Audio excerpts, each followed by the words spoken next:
Welcome, everybody. This is the Sunday Talk. I'm Alan Masters. I'm going to be doing the talk as much as I can, and Chuck Williams will also be doing the talk when I'm not around. And I guess the first question is, what the heck are we doing here? Well, this is the new Foundation of Human Understanding headquarters in Grants Pass, Oregon. For those listening all across the nation, yes, you can come by and visit too. We've built a television studio, in essence, in our office. There's a little office alcove, but the rest of this is all about getting the message out to the world. And we're not videotaping today because it's not completely done. The construction is still going on, as you folks that have come live can see that the floors are not done yet and some of the trim and moldings are not up. But the trussing is all up to hold the professional lighting. We're going to build a small stage that'll be just a little bit up so that we can have the audience see over the heads of the other people. We do have live audience seating for those who are wanting to come visit Grants Pass, Oregon.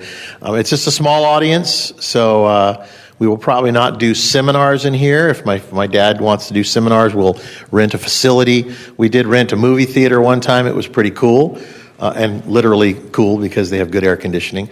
Although we do have new air conditioning in here, so this facility should work well to get the message out across the world with video production. And we brought all kinds of neat stuff to this building, which is super high-speed internet so that we'll be able to stream live. So today it's just our local friends, a couple of out-of-towners, which is cool. I will be doing the talk, like I said, when I'm in town. And it's something that I've been, prepped for the 58 years of my life by my father. And you ask, how's Roy doing? Well, he's 90 years old. And as I've said before, he did fall. He got a skull fracture. He got through the skull fracture. He also got a concussion, which is natural. He had a tiny little stroke in the front part of his brain, so his memory's kind of tough. You guys know 90 years old is tough all by itself, but add some of these things to it. And, of course, the older you get, the longer it takes to recover. He's actually healthy as a horse. I've been feeding him and making him comfortable, and my mom, and he's, he made himself breakfast this morning, and my mother, and my sister's in town, my brother's in town, my children, friends of Roy Masters have been offering to help and do things, and that's very nice. Thank you all very much. He's actually very healthy. He's 90 years old. So at that point in time, the recovery process. My feeling is he's going to outlive most of us. There's peaks and valleys in life, and he's in one of the valleys right now. And but he's just kind of being him. My sister went over there and she says, gosh, he's fine. I'm like, no, he's not really actually fine. You hang around for a while, you'll see. Because he gets forgetful about things. And the problem is when you get forgetful, you start to, take medication twice, which is not good.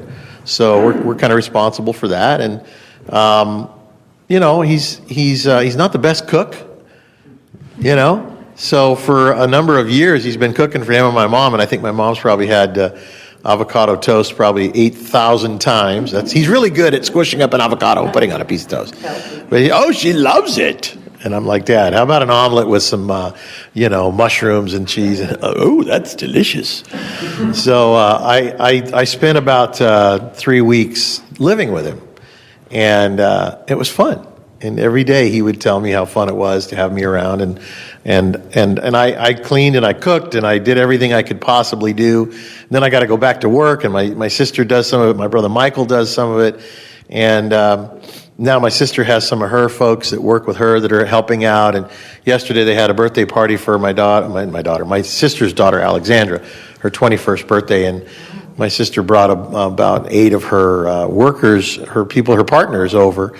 And they went through there like grease lightning and cleaned my dad's house up. And so I called him this morning and I said, how you doing?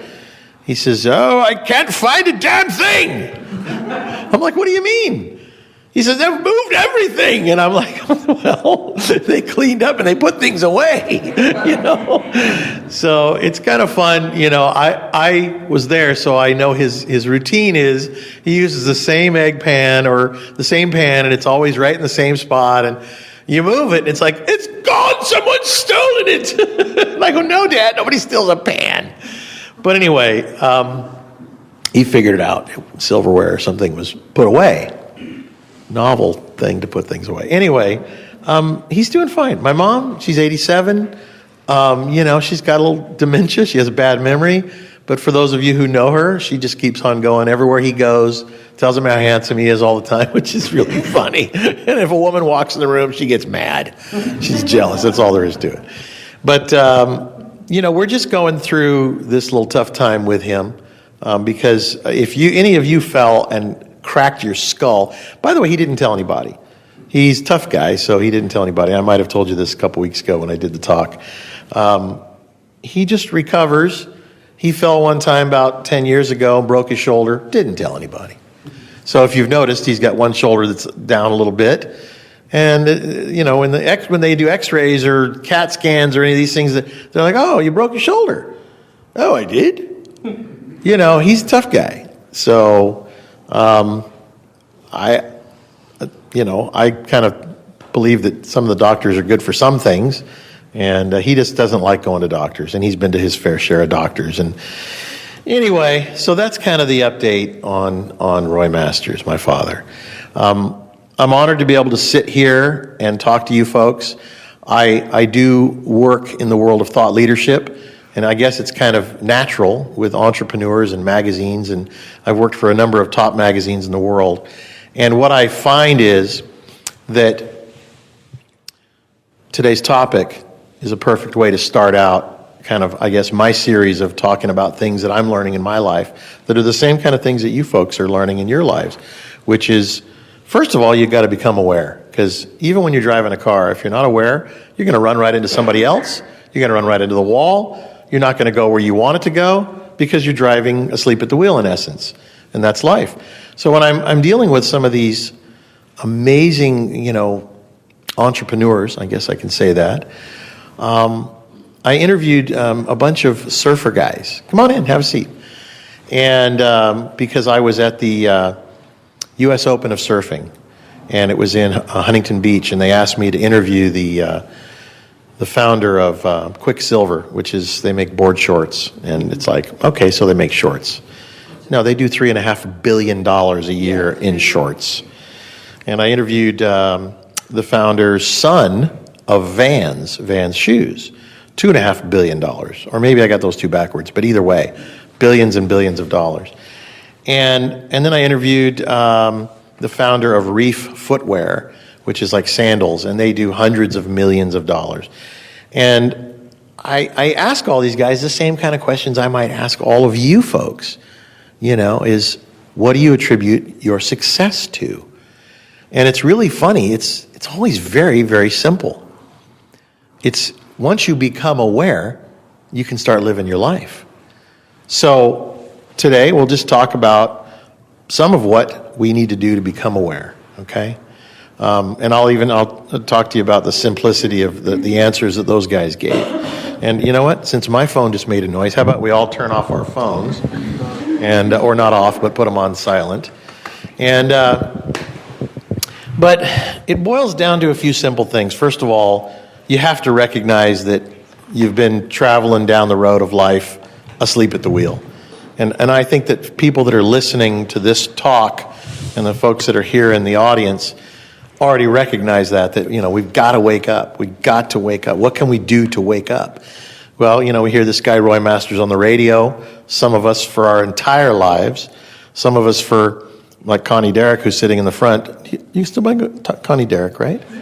One of our board of directors, actually, for the foundation. I think we've known each other at least going on 50 years. 40-something years, because when she came to my dad's house one time, I think I was maybe 15 or 16. Yeah, and you had a bunch of little kids that are all, senior citizens now, and as I am, right? And I've known Chuck and Diane. Chuck is also on our board of directors, and Chuck Williams, who comes up here and talks, a good 25 or 30 years, and he's been following my father's teachings and listening in the way a lot of you do for, 50 years. And when I was in the car business, I met Diane, Chuck's wife, And now you guys have been married, what, 27 years? And so a lot of these folks that are local to us here in Oregon are kind of like aunts and uncles and extended family members to me. And I've watched them and they've watched me. We watch each other go through the hills and valleys of life. But I see that the first step is when you finally become honest with yourself. Because you can be driving cars and realize, okay, I'm driving a car, so I got to watch where I'm going. And still get lost and still crash. It happens, right? But when you really, truly become aware at a very high state of mind and heart and soul, things just start changing. I'll tell you a story about my wife one time. She calls me and we were talking and she said, the strangest thing just happened. I was driving down Rogue River Highway, which is a highway here in town, and I was going a little too fast, and all of a sudden something said, slow down, right? And we have these little quiet voices that talk to us all the time. And she didn't listen to it. Did it say it twice, Jen? Because she's here. 3 times. 3 times. It said, slow down. And I guess on the 3rd time, she listened. She slowed down. And then a car pulled right out, and she would have crashed right into it. But she didn't, because she had slowed down. And she had enough time to then react and deal with it. So if you believe in God, and you believe there is a creator, and you believe that creator does actually care about you, and you have a personal relationship with that creator, and he's watching and listening all the time, and actually willing to warn you, and you're living in that higher level of consciousness, which I'm trying to help you to understand. There is higher levels of consciousness than we live in, obviously. You look at the low lives of the world, they're at the lowest level. And if you look at the people that are living the good life, we'll call it, they're living at a much higher level. So she heard the voice. She heard the calling, and the calling guided her. So if you listen to your heart and not the sing-songy things that are going on in the head, or the distractions, or the anger, or the frustration, or the ambition, or the whatever it is. I pointed at one particular lady, told me she's a workaholic. And I'm a workaholic too, but I know that is my one thing I'm going to have to overcome. I was here last night until, late night, trying to get this set up. And I told the first guy that was going to do the carpet, that failed us. We wanted to do this last week and the week before. And it's like every single thing that could go wrong kept going wrong. These contractors that we had, every single one of them failed us. And then they would get hurt. And it happens. One of them's actually in the hospital with a brain aneurysm right now. Yeah. His tools are here. And he's having headaches and this and that. I'm like, you're lying. He's like, no, I'm not. I'm telling you. And the poor guy's in the hospital with a brain aneurysm. So we got to learn how to accept things that we can't deal with and continue moving forward. But you can't get angry at it. So those thoughts that are in your head, oh, that stupid contractor, bam! Right? Whatever it is, becoming conscious, you learn how to just accept what you can't change. And Chuck and Diane and I have this fun thing that I'm going to steal right from their face. What? Just show up. Yeah. Right from their face. Because if you show up, things can happen. So I put, let's make everybody see if they'll show up on time. Sharp. We would start at 9 o'clock. Sharp. There was 2 people here at 9 o'clock. 2, besides Chuck and Diane. But if you're doing a television production and you show up at 9 o'clock, there's noise and things you don't want to have. So in the future, when we're doing a live video production, we're going to ask that if you want to come to this, you're in the doors before 9 o'clock. And it could be that we say you have to be in by 8:30, because then we may have coffee and things like that. But what we want to do is we want to continue Roy Masters' work worldwide. And he does have a following worldwide. And we thank all that are listening around the world for your contributions, because we wouldn't be able to do this a lot of what you folks see or hear that is starting to come together for our production is mine, personally, because I own a television production company. And I don't mind. It's my father's life. It's his teachings. I want to make this the most amazing video production we can do, but it also has to have some rules, right? In life, there are some rules. So if you guys want to come, I'd love you to come.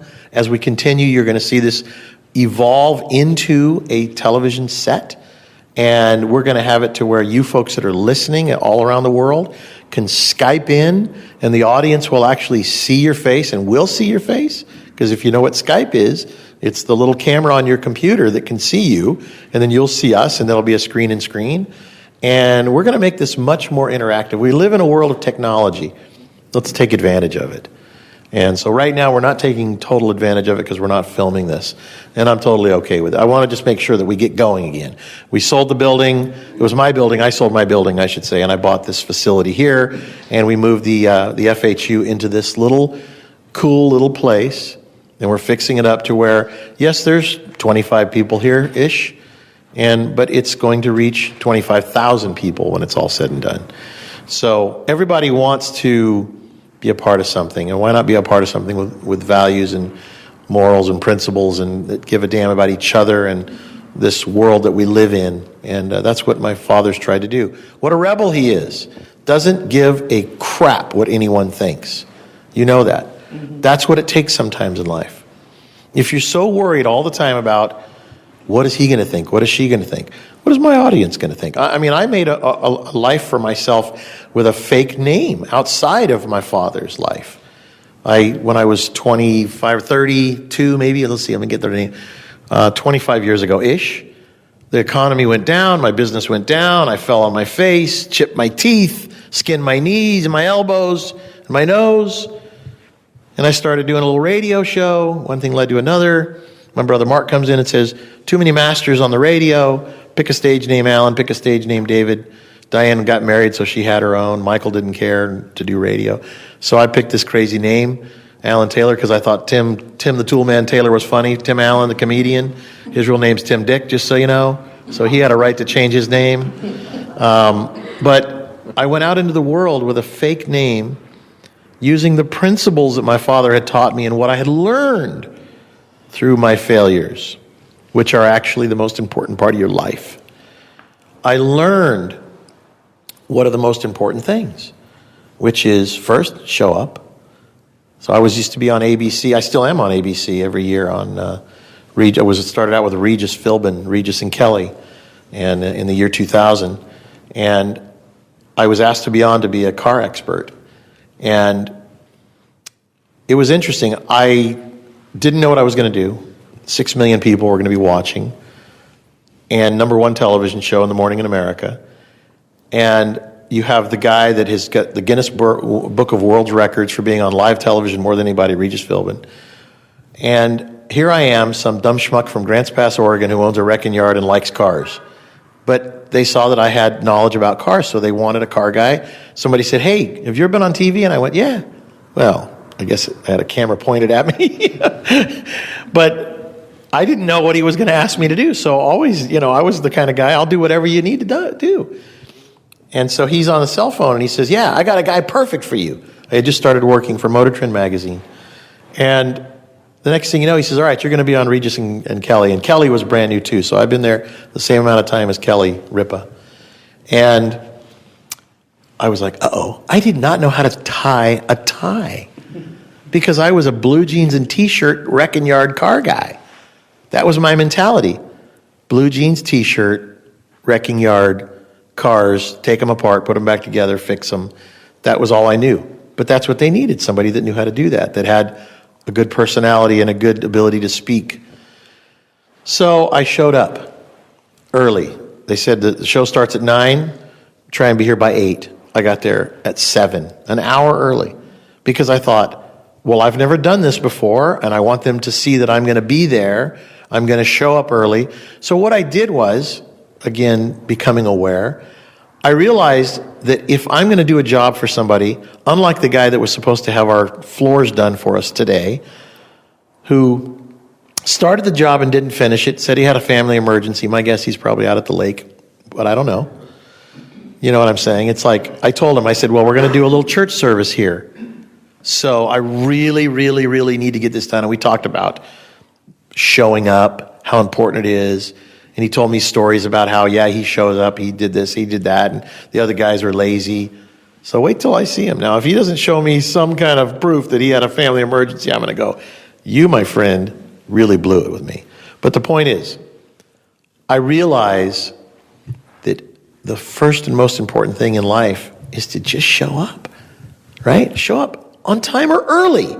So back to, I said 9 o'clock sharp, there was 2 people here. I should have locked the door and I would have talked to 2 people. But knowing people as we are, we're lazy, we're not really higher thinkers, which we should be, all of you, all of us. We wait till the last minute to do everything. Why? We got to ask ourselves, why do we leave at the last minute? Why? Isn't it a little bit embarrassing to show up a little bit late? It's a little bit embarrassing. I don't want to embarrass myself. I don't like the feeling of being embarrassed. I don't like the feeling of saying, I really don't care about you. You know? I don't like the feeling of what it feels like for that. I want to have him ask a question or make a comment. Well, it's a control thing. You want to be in control of your own life. You want to show a little, even a little bit, showing that, you know, I have control of my life. You don't have control. So if I take, you know, in other words, I'm special, so you got to wait.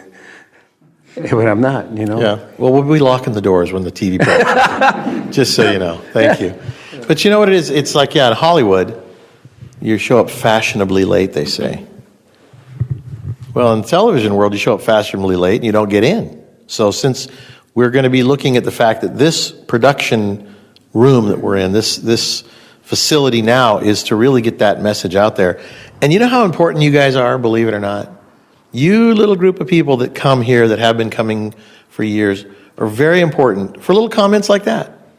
Otherwise, it's one talking head talking along, and we do want interaction. That's why the internet will open that up to more people to ask questions. And my guess is, I remember when I started doing my radio show in 1992, it was just a car show.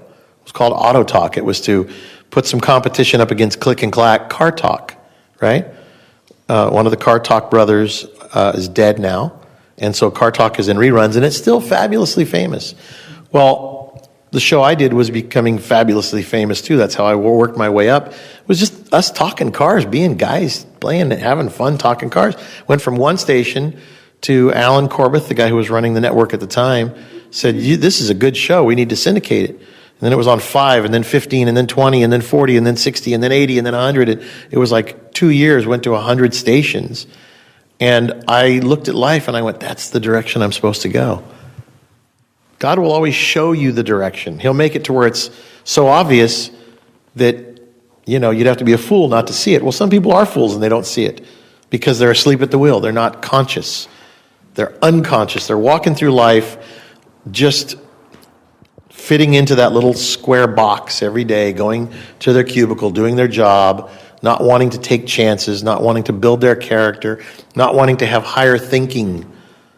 So again, today's talk is about becoming conscious. And how do you do that? Just show up first. Show up early.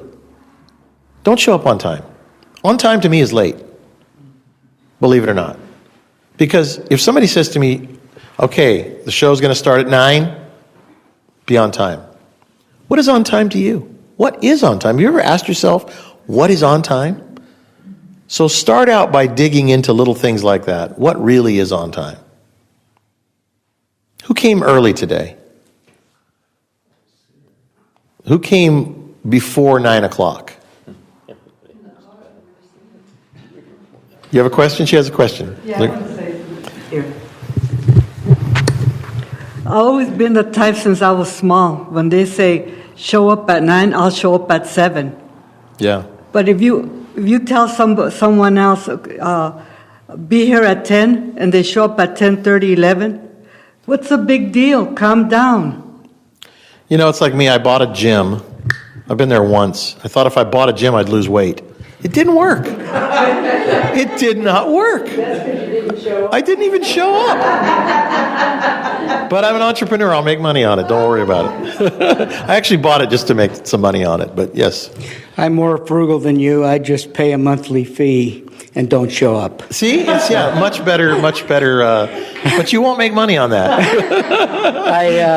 I was going to say my dad raised us, and he was a foreman. He had some men under him, not a big deal, but his thing was he'd tell his men, if you're 15 minutes early, you're late, and that was his saying. So it's interesting. I remember when I had the days when I had a number of employees, and I was in my 20s, late 20s, I guess we'll say, and I couldn't get my employees to show up on time. It was always 10, 15, 20 minutes late. And I just thought to myself, what can I do? So I thought, I know, I'll buy them breakfast. So we started at 8. I said, anybody that shows up at 7 will go across the street and have breakfast together. But don't show up late, because if you show up at 7:15, you don't get to come across the street and have breakfast. So I had a handful that would show up at 7 to have a free breakfast. Guess what?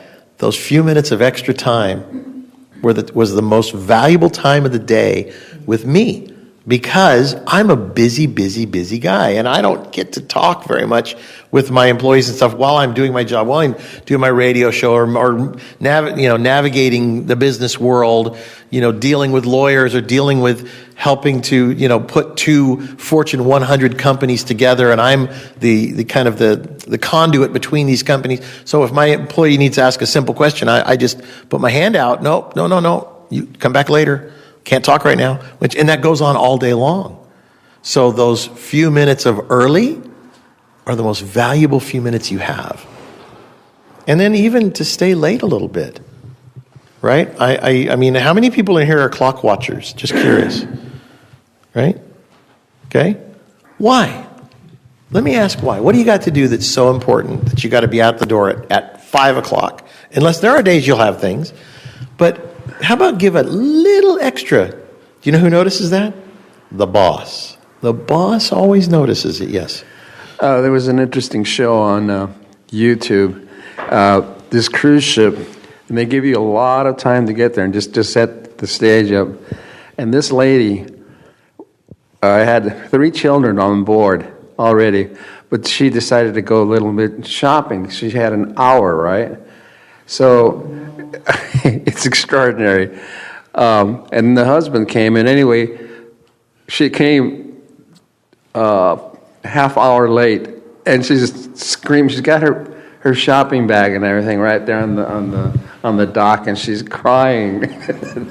She was late. The ship leaves. Yeah. And then, it made a very important point. Like, if you just take the story from there, she says, why didn't they go back for her? She was there. Of course. They don't realize that there's like thousands of people on that ship and the crew. And all that time, you have to be, you have to know where you're going and know what time. Right. But I thought she put on a tremendous show, but I didn't have a bit of sympathy for her because she knew that when she had to be there, but she was special. Well, then there's the other side, though, that would say, oh, no, they should have, left, they should have sent a boat to get her, or they should have done this, they should have done that. But there are rules in life. There's rules to nature. That's why my dad, what does he write his book on physics, right? Then in physics, he's like, well, at some point, where does time begin? And my father always told me, I remember when I was 15 or 16 years old, maybe 15, maybe 14, I'm not sure. I remember he told me, son, timing is very important. Let's say I ask you to pick me up at the airport, and you're supposed to be there at 10 o'clock because I'm going to step outside and I'm going to be on the curb at 10 o'clock. And you show up at 10:15.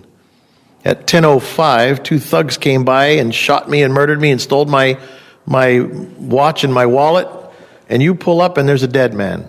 What good would it have done for you to be picking me up if you weren't on time? And he made that pretty good case to me. So I've always been a person of timing. And of course, I know my wife's sitting back in the back cringing because She's always been a person that's a little bit late, and it's been a long road for us to go through this because I am a timing person and she is not. And I know that there's a part of that with motherhood. You can't tell your baby not to cry in the middle of the night. You can't tell the baby not to be hungry when it's hungry. You can't really have a life of your own while you're being a mother. So timing goes out the window because you literally have to deal with everything in real time. And as you continue on through life, and we're like empty nesters almost, I want to help her to find that timing thing. And it is so essential. There's a ripple effect out that you don't even know. Not a single person in here is really conscious how much bad timing affects other people around you. If you really, really knew, you'd probably cry because of how many people you've hurt by being late or not caring about time or not caring about their time. It's a very sad thing. So timing, I'm going to say, is one of my number one most important things to becoming conscious. If you want to become conscious, be conscious of time. We wear watches, we have alarms on our phone, we have things we're supposed to do. And here's another funny thing. It used to be that we made an appointment with a television show. 9 o'clock, X-Files is on. Remember when we watched these TV shows? Dallas, ooh! And you're sitting there, you want to watch the first second of that show. So you make an appointment with that damn television and you will not be late. Why? Because it's self-gratifying, you like it, you want it. It's all about you. But today, you can DVR it. Watch it whenever you want. Makes us a little lazier. Today, you can listen to a podcast whenever you want. You can pause it, walk away, come back, listen to it again. We become lazier and lazier and lazier. So the world that we live in is refining itself to really making us the most lazy, fat, disgusting creatures on earth. You can eat the most delicious, decadent things all by yourself, self-pleasure through your mouth, and die a little bit each time. And I went to buy all you folks some refreshments for today because it's our grand opening. And I was looking going, oh, that looks good. Oh, those Twizzlers are yummy. Those cookies, And I thought, my dad's voice was going, no, they're all fat. And I thought, all right, fruits and vegetables. And it's so funny because as I was walking in the shelves back and forth, up and down at Safeway, and I thought, my God, there's so many yummy things here. The candy aisle. It used to be that you could spend $0.25 and get a full candy bar. How many people remember $0.25? They're $1.48, $1.79 for a 25-cent candy bar. I guess that just shows my age, but I can tell you that the distractions that we have in our lives and the conveniences that we have in our lives are really making us lazy, disgusting oafs. So, at what point do we reach out for that higher thinking and start to become conscious? First thing you have to do is have that desire, which I think all of us do. And then you have to start recognizing that little inner voice that says, no, I don't need that. I don't need that big platter of cookies. What would you guys have thought if there was just all kinds of cookies and things out there? And I did buy some cinnamon rolls and things because I thought, well, what the hell. But I was going to put all cookies and cinnamon and big donuts. And you should have seen the donuts. How do they make glazed donuts shine so much? Yeah. How do they make them shine so beautifully like that? Have you ever noticed that? You go into the shiniest chocolate I've ever seen, glistening in my eye. I'm serious, right? At Safeway even. They're not even a donut store, right? But I thought to myself, no, just, we'll put these out there because they're not going to eat them because my dad will tell them they're fat, and then I'll take them up to my office and eat them later. So anyway, you could warm them up. They're delicious. Point is that we got to learn how to not be distracted by these things. And hear that voice that says you need to eat healthier because what you put in your body is what you become. And, I like all of you out there except the skinny guy in the front row and my wife. We always fight our weight. We're always fighting being too fat. I visit the little growers market and a friend of ours has a donut machine. He makes, wheat donuts. That's good. I can eat a wheat donut or 3, 6, whatever it takes to fill my belly. We can make excuses for everything under the sun. So number 1, show up, be on time. That's part of the most important part of that higher consciousness, because guess what? Consciousness starts from the moment you open your eyes, or you kill it with some delicious thing that makes you kind of go, and you forget from that moment on. Whether it's, I have this wonderful coffee machine. It was given to me as a gift. Push a button, it grinds the beans. It turns a little light on. It lets you watch the espresso or whatever it is going into the cup. And it's doing its thing, and you just feel like a king, some creature, thing, a machine making you a cup of coffee like a king, and it's got a little foam on top. And little swirls. Yeah. You put a little maple syrup in it and some heavy cream that my dad taught me how to make it more delicious. See? Heavy cream. My dad will drink it like it's water. Point is, and then I don't even know where the hell I am. I've had that first cup of coffee, that taste of that coffee. What was I going to do?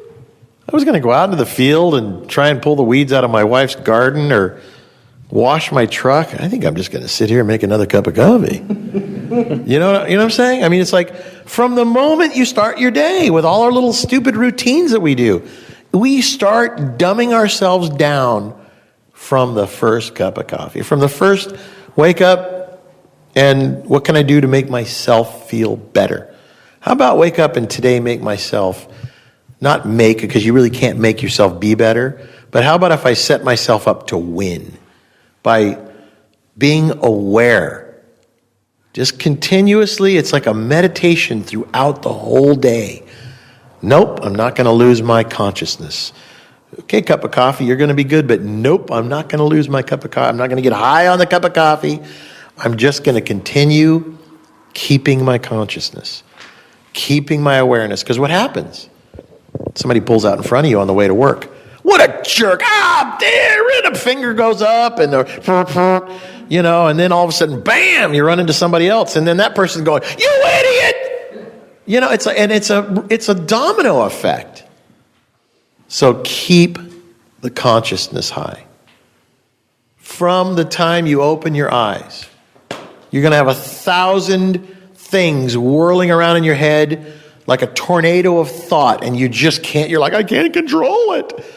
I can't go to sleep at night. I was in Baltimore for the last 5 days, up until Friday morning when you guys here on the West Coast, 1 o'clock in the morning, when you were snoring, playing video games, whatever it might have been doing at 1 o'clock in the morning, I was waking up from about 4 hours of sleep to get on an airplane to fly to Salt Lake City, to fly home here to Medford, Oregon, so that I could come here and work on this place so that we could do this talk today. I worked until, it was like 8 at night. So I put in an 8-hour day because I got home at like noon. I got to the airport. I put an 8-hour day after I had already spent a day getting home, in essence. And I fell into bed, sleep, got up the next morning, came straight back over here, trying to buy a tractor so I can go out and clean Tall Timber Ranch because it's just starting to get overgrown and the fire seasons. And, I met a guy, and then if that guy not come by later on, he saw my car here to help me put the trussing up that you folks at home that are listening can't see, which will hold all the lights for our video production, I wouldn't have been able to get this thing up. But right when I was getting ready to put it up, it was an absolute impossibility. Somebody walks in the door and says, I'm here to help. And, he didn't actually say that, but that's what happened. He actually did ask me, you need some help? And I looked at him and I went, yes, I do. And the way I had constructed it wouldn't have worked So we actually had to deconstruct a few pieces and then put it back together and risk our lives on ladders to bolt this thing together up in the air. But this man was willing to. He was the right guy to do it. God sent the right guy to help me. He didn't send the guy that was just a nice guy. He sent the right guy. The little voice, because if you're conscious, you'll hear it. If you stay in your consciousness, don't let life pull you to the left, to the right, to the lower, to the, whatever it is, the coffee, the donut, the great lunch, the piece of artwork, the job that's going wrong, the job that's going right, the vacation you want to have, the vacation you'll never have, but yearn for. But you'll never get there unless you bring your consciousness to a higher level. So, my dad has a little meditation exercise, Antidote for All, on the web. And you folks that are all here are conscious of it and are aware of it.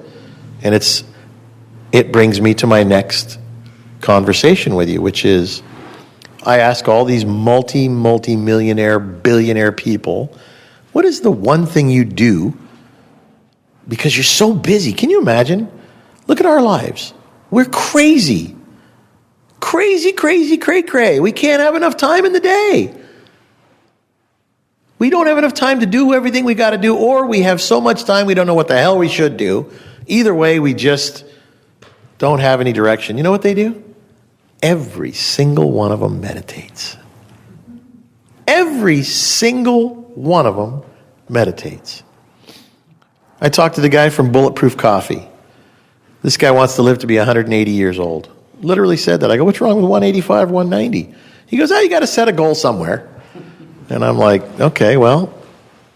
But he takes a big old handful of pills every day, vitamins and all these things. And he was already searching because he had a business that he had sold and made, lots and lots of money. So he decides to go searching, and he was in Tibet. And they offered him some, I think it was tea, and they put some grass-fed butter from grass-fed, like llama, whatever. The butter was what they put in his tea to, like, put cream in it, right?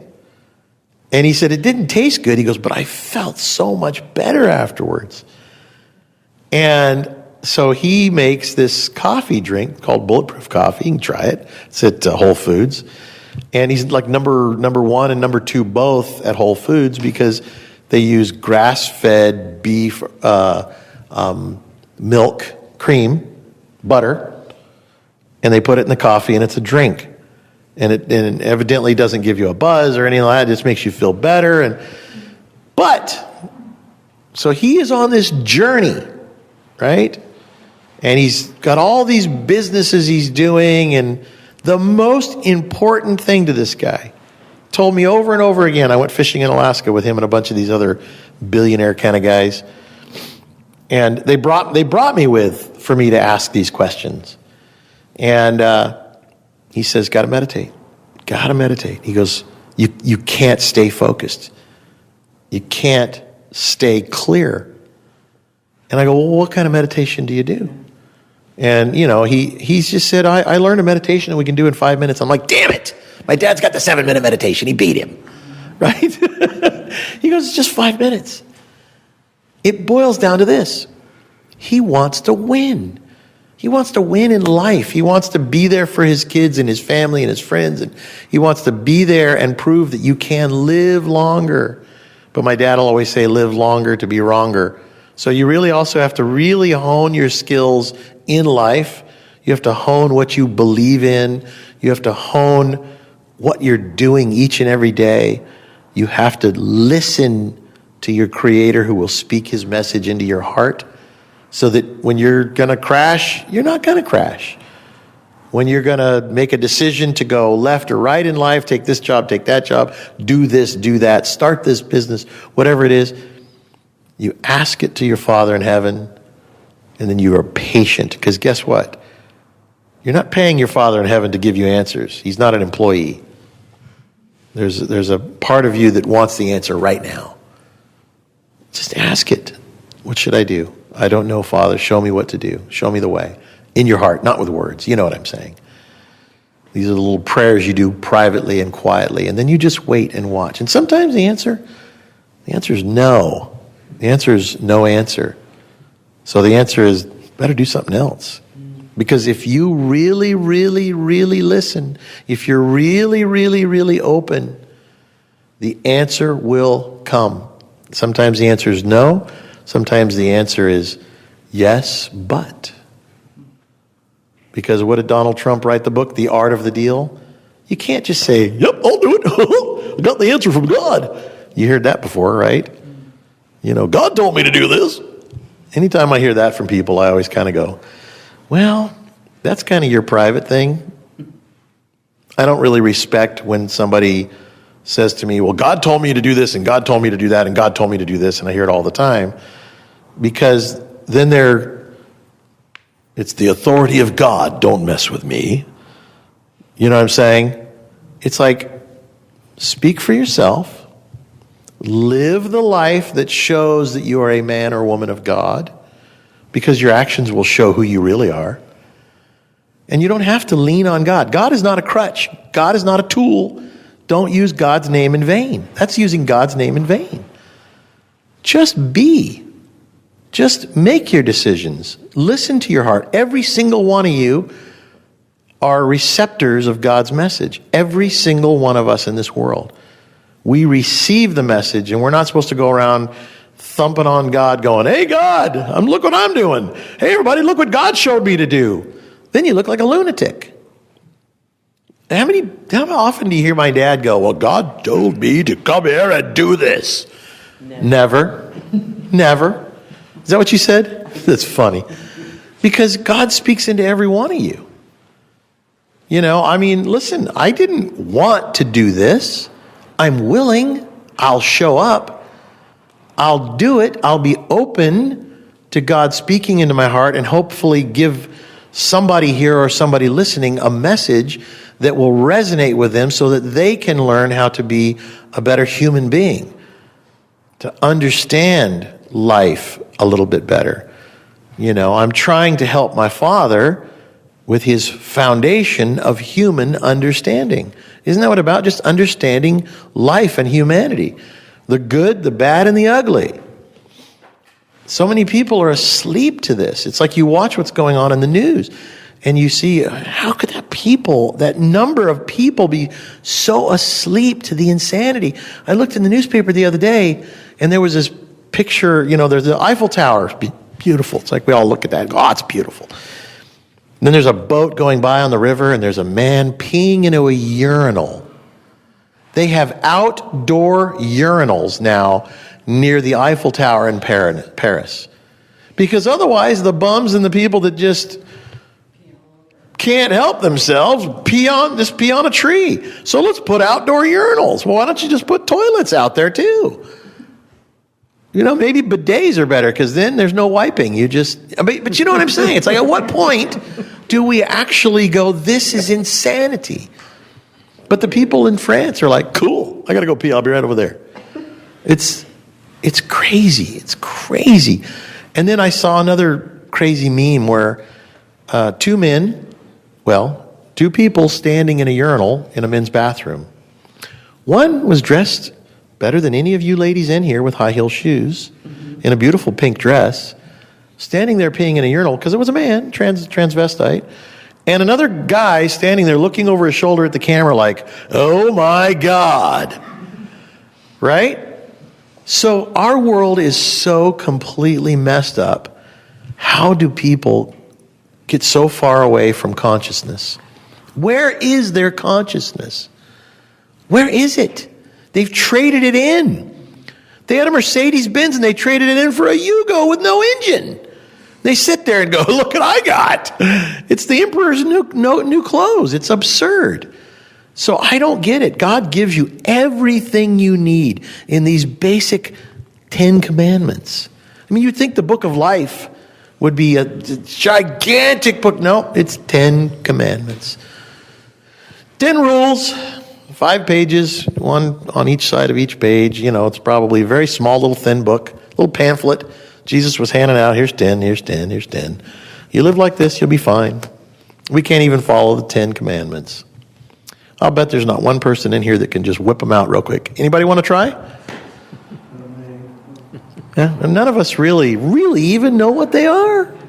Not all of them. I know thou shalt not this or thou shalt not that. But it's a little bit scary that we're that far away from the 10 commandments that God gave us. Why don't we try and see if we can say them? I want one person that knows them all.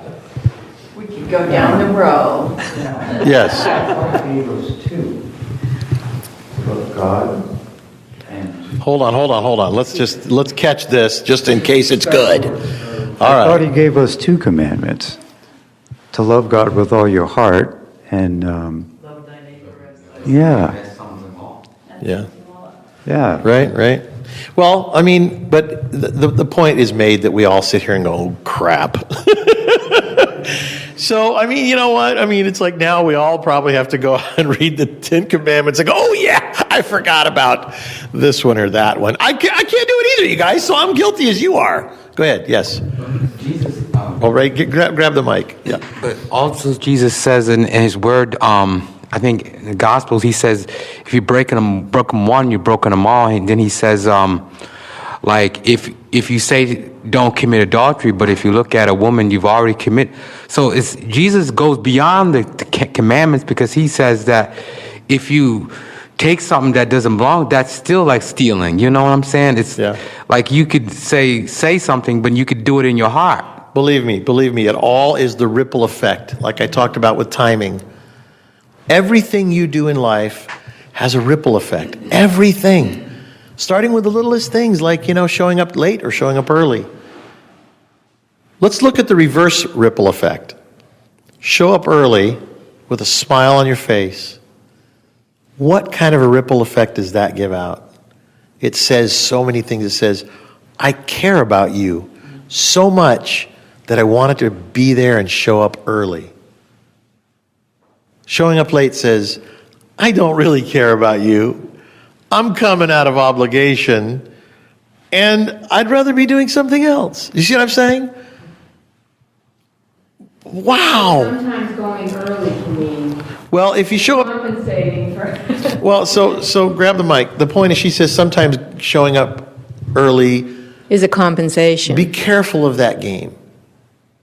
Because we can also be told those types of things by the devil, which says, you're just compensating by showing up early. You know what? Just say, then so be it.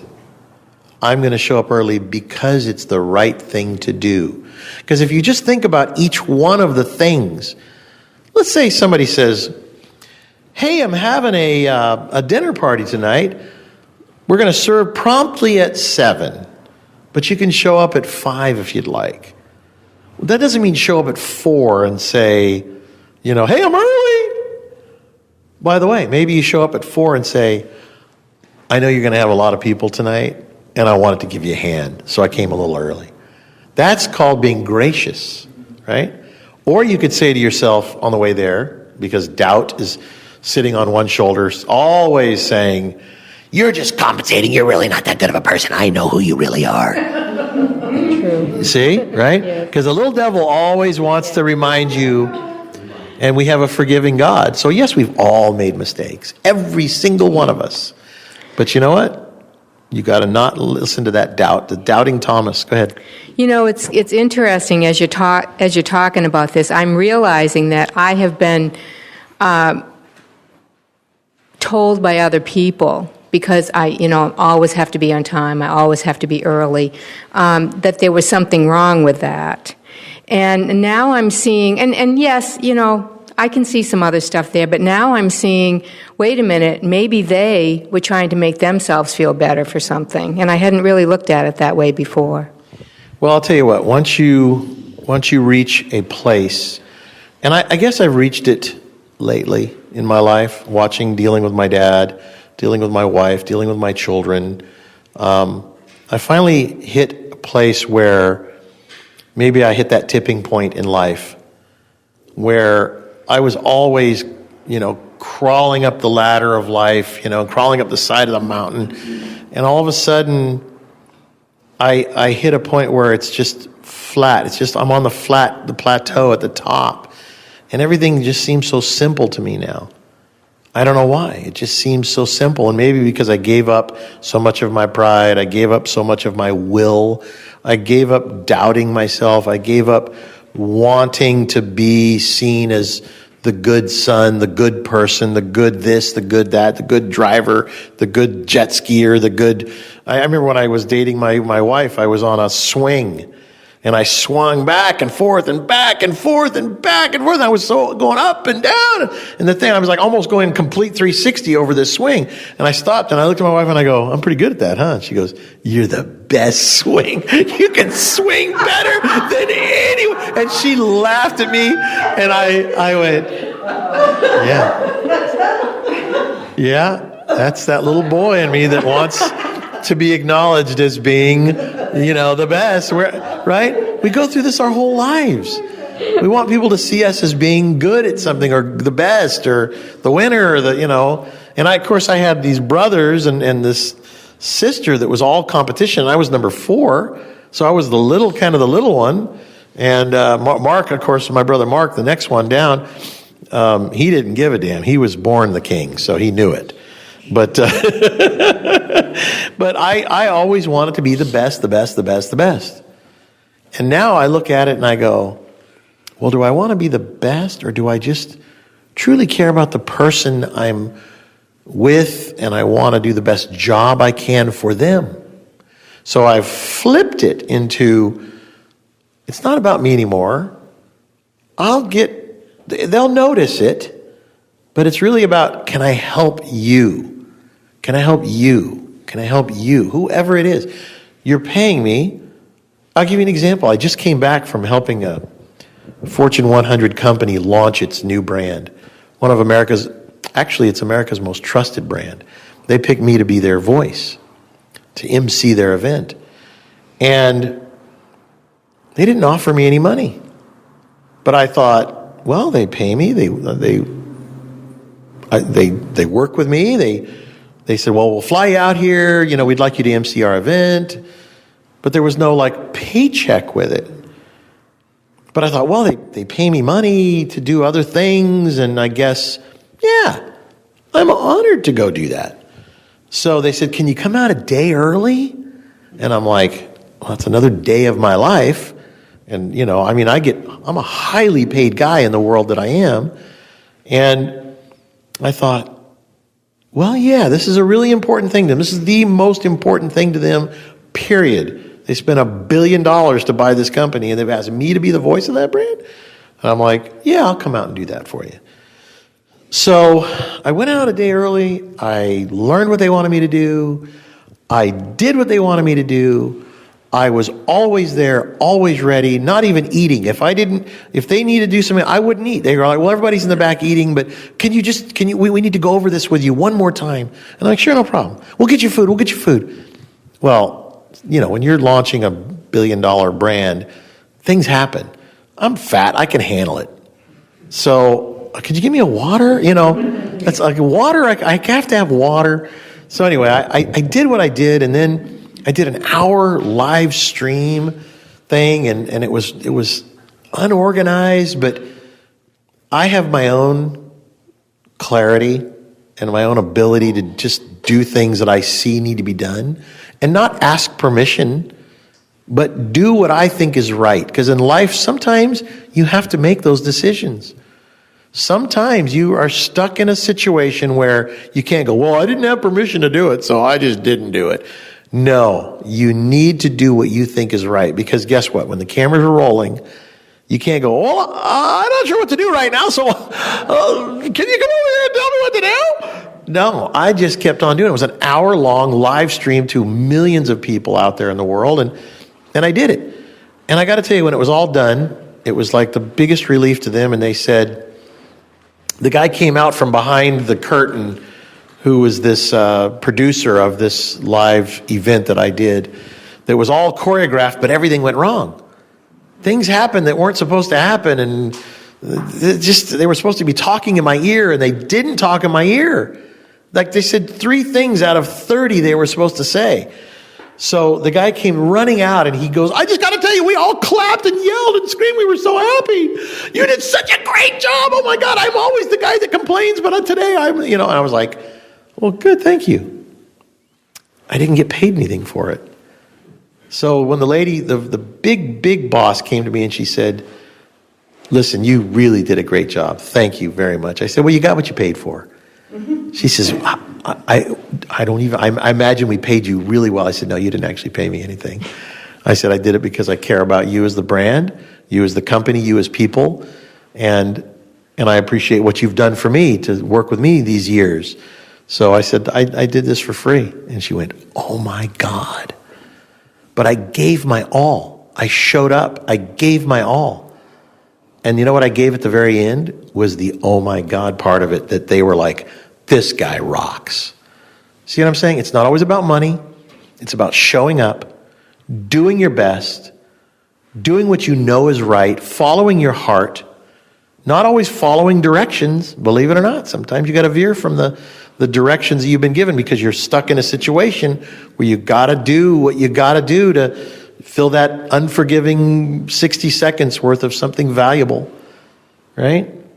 So as you become a higher thinker, you find yourself in a place where you don't get angry so much. It takes a lot to get me angry. I got angry that this floor wasn't done. And I realized, I went, you know what? It's okay. Because there's 25 or so people that'll show up. They can see the progress that we're doing, the wondering of why aren't we doing the Sunday talk, and what's been going on? Well, construction's been going on, and it's been going a little slow. But you see where we're heading with this, and hopefully maybe we'll post a few pictures for the folks that are listening at home. It's coming together, just like our lives. Sometimes it's the disaster zone because just things happen. But if you just keep pushing along, it comes together. And then you hit this place in your life where you go, wow, I fretted over all that. I judged over all that. I was angry over all that. I was this over all that, and it was nothing. Most of these things in life are nothing. It's what my dad has called a no thing, because we built it up in our own heads as a something. And the reality is it was because we weren't conscious. We were living in that swirling toilet of garbage that goes around and around and around. Flush it. Get rid of it. Clean the toilet. Get a new toilet. Stop thinking the old way. Start being more conscious. Show up on time. Don't doubt yourself. Doubt is a horrible thing. How do you not doubt? How do you not doubt? It's there all the time. Omnipresent doubt, always there. Never going to leave, not till the second you stop breathing, and even then, it's going to attack your soul on the way to heaven if you're going there. Or it'll consume it on the way the other direction. So how do you not doubt? Well, you got to love Christ. You got to know that he's watching and know that he sees that you are being tortured. He watches how you react to that torture. And he watches how often you call out to him. Because you know what? God helps those who help themselves, and God listens. And so you can't demand answers. We want to demand the answer. Give me that answer, God, I'm waiting. The light's red. It's going to turn green any minute. Then you know what? If it turns green, then go. There's another light just up the way. You'll stop again and you'll have another chance. Everybody's so impatient. Good Lord, are we impatient human beings? Unbelievable. We want what we want right now. Patience. Patience is another big one. Patience, calmness, kindness, understanding, timing. Show up early. Stop showing up on time. Stop showing up late. Show up early. The first time you show up early, people will probably go, "What are you doing here?" Right? If somebody says, "What are you doing here?" that's the first time you're going to have the reality of the fact that you've always been on time or late. Because there's a group of people that learned a little simple lesson in life. It's called being early. And they know it. They know their whole life is better because they've set themselves up to win, because the early bird catches the worm. It's just so simple. All these little sayings that we had when we were little kids. You know, the early bird catches the worm. Early to bed, early to rise makes a person healthy, wealthy, and wise. Who the heck came up with that one? Franklin.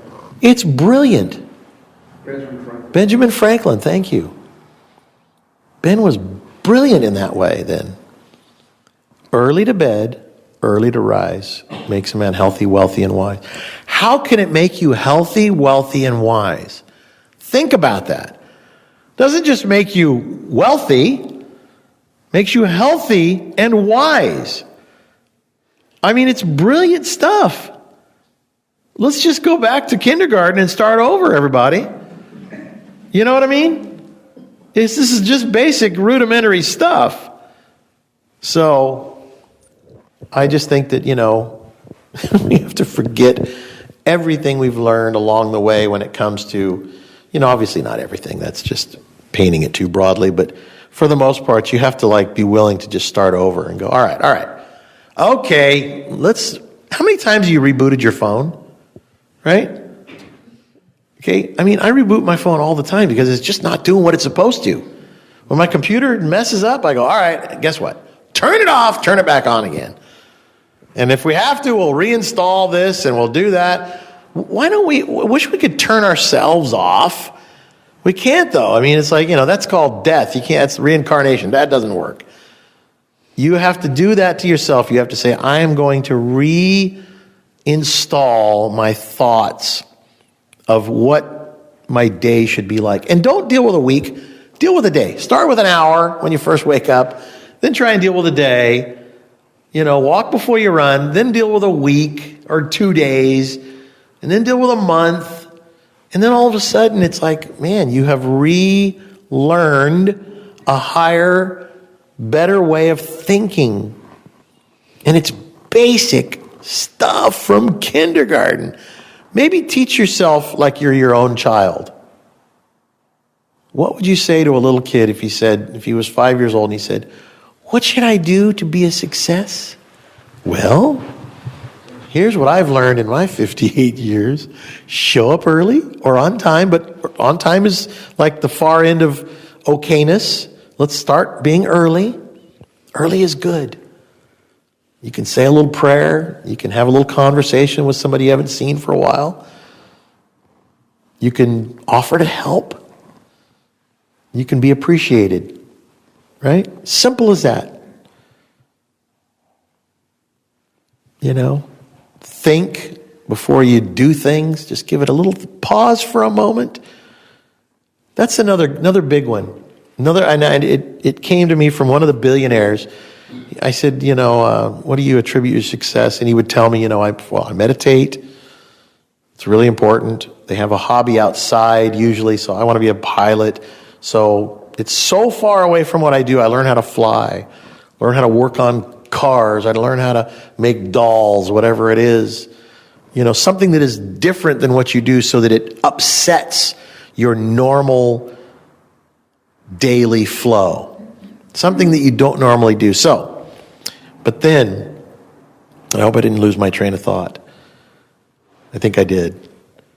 But then they get to the point where, what was it? Does anybody remember where I was going with that? What was it? Billionaire told you Yeah. something about think. That's what it was. Pause. Thank you for bringing me back. He says, and whenever I have a really big decision, he goes, I don't just feel it and run with it. He goes, if I don't absolutely 100% know that I'm supposed to do something, I pause for a minute. And even sometimes I'll say, let me think on that overnight. Because sometimes we can't tell the difference between ambition, desire, and the inner voice, because they're very closely sewn together, woven together inside of our souls. Because if you're a highly ambitious entrepreneur and you're like a daredevil, I'll try anything, then that inner voice is kind of wrapped around the fact that you're courageous, you have a spirit of adventure. But this one guy says to me, I will always, if it's a big decision and there's a lot of lives that will be at stake over this, the outcome will affect a lot of people. He says, I pause and I think about it. And then that way I'm not putting myself under pressure to make a big decision that has a ripple effect out that goes out, right? So when you are in a high position, you must really find higher thinking, right? So if you find yourself in a situation where you realize this may affect my whole family or my whole congregation, whatever it is, pause. What's wrong with pausing? Everybody understands pause. Everybody understands this is a big decision, so I'm going to sleep on it. I respect that sage wisdom, right? Isn't it? Is it sage and wisdom the same thing? Yeah. Wise advice, wise thinking, higher thinking. So it's really, really fun being in the entrepreneur world, finding entrepreneurs that have tapped into this higher thinking place inside of their hearts. And the fact that they've searched for it because they were tremendously successful because of their wit, because of their grit, because of their courageous spirit, because of their knowledge that they may have learned along the way of life. But now they come to, what do I do with all these billions? They all start giving back. It's called philanthropy. Now what can they do with it? That's what God wants us to do, I think, is if we are successful, we try and do good with it. Some of them do the most ridiculous things in the world because it makes them feel good. Some of them you don't even know they're doing good things because they're doing it because it is good. And when you find out about it later on, you go, that's cool. That right there is cool. I love that about that man, that humility, whatever it may be. They're just doing good. A friend of mine, he's looking for the mic. A friend of mine the other day, I watched on Facebook. He says, he dared his rich buddies to double their bill when they go out to dinner. So if the bill's $89, he leaves an $89 tip. He said, that's the best way to help somebody. They can't thank you. You write the tip in, you close the thing, and you leave. There's no way they can repay you. It's just a good deed that you're doing for somebody that you see is in a situation where this person could probably use a good deed. And he goes, the best part is you can write it off. So I thought that was kind of cute. Yes. Oh, you were speaking about... Hold your mic just a little bit down. There you go. You were speaking about philanthropy. What's that term? I forget. Philanthropy? Yeah. It's where you. Oh, I know what it is, but I was mispronouncing it. Oh, okay. Here's something I think people rarely think about. That how many communist philanthropists do you know? Yeah, right? Yeah. Yeah. I'm sure there are some, but that's only because they're trying to be Americanized. Lenin won one, I'll tell you right there. Yeah. Oh, that's too funny. Well, anyway, I think, these kind of talks, these Sunday talks, are what this is supposed to be about, is just to help us all to rise up out of our own place in life. And if we can rise up out of the muck just a little bit into a higher level of thinking, that, the world will change. The problem is that the world's media is designed to rile us up, not help us to lift up. So, yes, sir. You just are holding the microphone. I would just like to ask Chuck if he has any sage advice or thoughts. Me and Chuck have become friends over this last year here with my dad going through a few tough times. And Diane, of course, I always liked Diane and he married her, so that made him okay in my eyes. But You are going to be doing this talk. I won't be here next weekend. Hopefully you can come and do it. Okay. But any thoughts on what we're going about here? Well, no, I enjoy the conversation. I want to see a way for Roy's message, which is, I think, very clear it's very, because we have so much record of his message over the years, and it's sort of evolved as he became more specific about it. It's kind of nice to present his message from different points of view and different people that might appeal to a different audience, rather than the audience that may have heard him years ago and followed him all their life, and maybe their kids listen, or maybe their kids don't listen because their parents listen. But anyway, I've seen everything that way. But it's just kind of neat to have a new twist on it. And in the process of each giving our own little impressions of things, we'll make mistakes, and we'll go off on the wrong way, and then we'll see it, we'll make some modifications and adjustments, and we'll get discussion going, because I think my impression is the biggest problem with what I think Roy's message is that people try to make it something to fit them. And it's very simple, and it's meant to understand, to come to, not to make it adjusted to your life and then make sense in your life. Because when I started seeing deeper and deeper what he was saying, it destroyed my life. Because essentially all the things I believed I had to question, which it can be a very good thing. And that's what you were saying. You were saying... Well, let me just ask, when you say it destroyed your life, maybe your life needed to be destroyed. Right. And what it was all the reasoning and justification that had been educated into me and that I had accepted as true, it was all the wrong way it was done. And it wasn't bad stuff, it was good stuff, but it was done in a wrong way, and I went into places where I didn't know what was right and wrong, what was true and what wasn't true. But I think that in the process of changing, you need to go through the no man's land. You do. That's the journey. That's the journey, and that's that the walk in the outback. Mistakes, and that's why I like the phrase "just show up," is because you may show up unprepared. Yeah. You may not know what you're showing up for, and you don't know what you're going to do. And even if you show up late, you have to take the consequences, but you showed up. And that may be a lesson for you too, because the guys who are never late never get to experience the embarrassment of coming in late. I don't like being embarrassed. Like if I feel embarrassment, it to me is like a little bit of a trauma. Right. In other words, because I did this to myself. Usually it's I did this to myself. If somebody else does it to me, I'll punch them in the throat, but that's a whole other story. But when somebody else tries to embarrass me, now here's a good one. I'll talk about that for a moment. For me, being embarrassed, not a good thing. I don't like it. Jay Leno embarrassed me one time on my show. So I'm there. Matter of fact, I'll be going there on Wednesday, the Pebble Beach, the big car show. And Jay has always done my show for the last 25 years.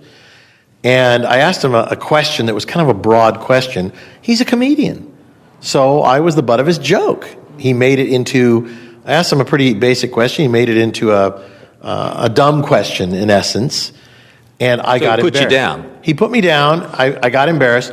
But there's got to be somebody that is the butt of the joke. Otherwise, some jokes don't work.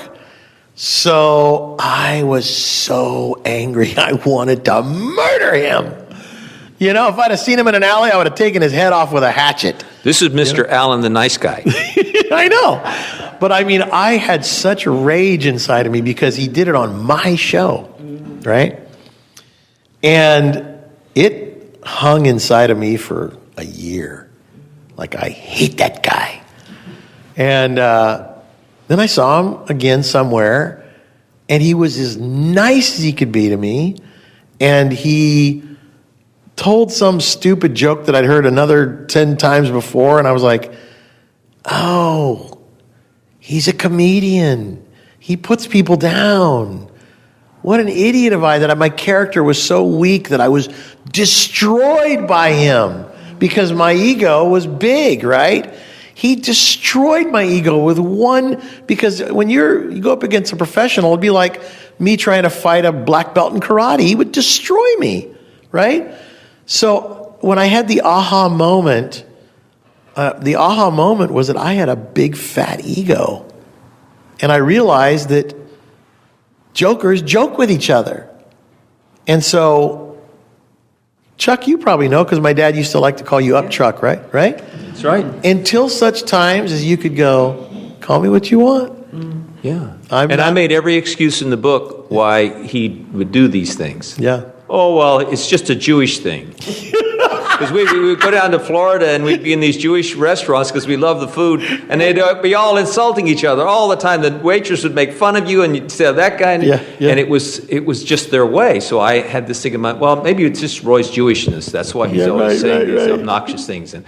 And I had all these excuses, and at one point, I looked and realized there was something in me that was getting put down by these little... this is how you're able to be hypnotized, by the way. Yeah. Just so you know, because when somebody angers you, you go bing, and you like flip out inside your own head. You may not look like it, but you are now completely susceptible to being controlled by somebody else. They can keep on pushing those You're buttons. actually not fighting them, you're fighting what they have activated in you. Right. So you're fighting some part of you that's ingrained. You are now a puppet to that person. How does it feel to be a puppet? So I told Jay, I said, I was so pissed. And he goes, what? Come on, you're a pro at this. And I go, no. I said, I'm now a pro at it. But I said, I thank you for that. Because nobody could get to me. Nobody. Because I had learned my father's kind of guard thy mind, if you know what I'm saying. But a guy I looked up to tore me down by saying one little dumb thing, making me feel like an idiot on my own radio show. But I told him, he laughed. He goes, you're crazy. He didn't get it, but it's not his thing, but I got it. And so now you can say whatever you want to me, except my wife. You can say whatever you want to me. And I'm learning how even with her.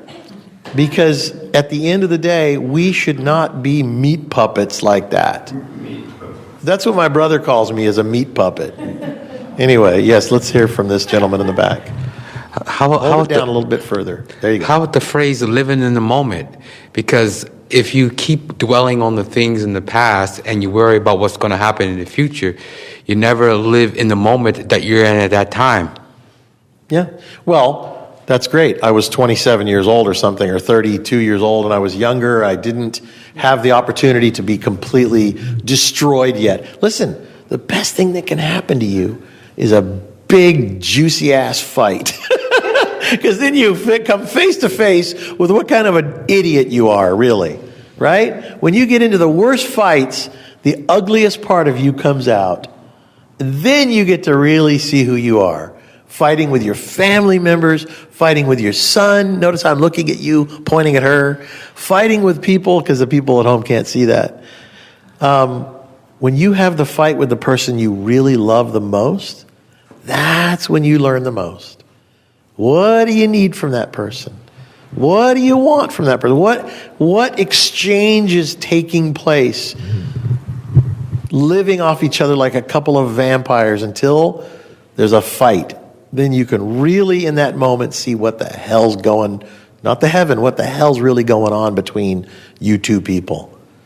So the fights, the arguments, the crash in the car, the thing that upsets your perfectly designed, beautiful little life, those are the things that you really need. So you know what? Welcome them. They are your best teachers. That's where I'm going to end it today. Okay? Thank you for listening. Thank you for coming. Our Sunday talk will begin now again. And your thoughts and prayers and good tidings to my Father are all welcome. Your donations do good things. And we're going to start, 2019 is going to be a big year for the FHU because it's FU with an H in the middle. And we're going to let the world know. We're going to let them know. That better not be your slogan. That's the new FHU. No, we're going to let the world know we're here. And my dad's radio show, we'll make sure that there's always at least an hour of it Maybe we'll do an hour of live stuff. Maybe I'll do it. Maybe a few people do it. I don't know. But we're always going to have an hour of some of my dad's cool old recordings that are so valuable and so helpful. And hopefully he'll be doing his show again, because he does it every now and then. He feels good. It's like he gets to feel good in that little bit of time, the slice of time when he does the show. If he doesn't, he won't do it.